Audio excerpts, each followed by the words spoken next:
India's GDP contracts by 23.9%, the worst slump since the country started releasing quarterly data in 1996.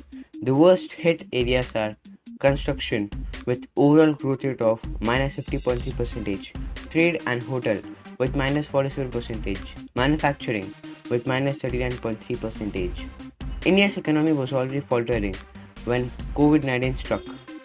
Last year, unemployment touched a 45-year high and growth dipped to 4.7%, the lowest in 6 years. Output was shrinking as the demand fell, and banks were burdened by a mountain of debt. Then came a global pandemic, which only worsened the situation. An unprecedented lockdown at the end of March forced many factories and businesses to shut temporarily, bringing economic activity to a halt. 1 month into lockdown, and literally 121 million Indians had lost their jobs, according to CMIE. But CMIE also estimates that tens of millions of those jobs have returned, mainly due to resumption of economic activity as the country reopened. Experts believe that many of these jobs are in informal sector, largely agriculture, the mainstay of India's economy.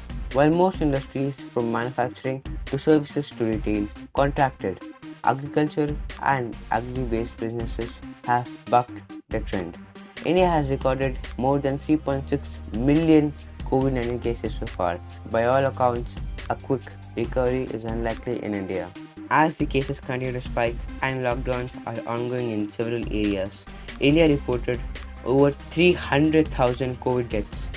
India becomes the epicenter of global pandemic. Reports nearly 9,000 black fungus cases. Bodies continue to float in the river Ganges.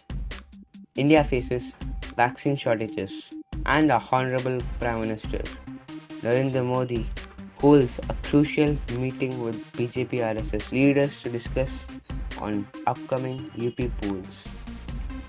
So guys, that's it for this video, and please do like, share, subscribe and hit the bell icon to receive the notifications of the latest videos.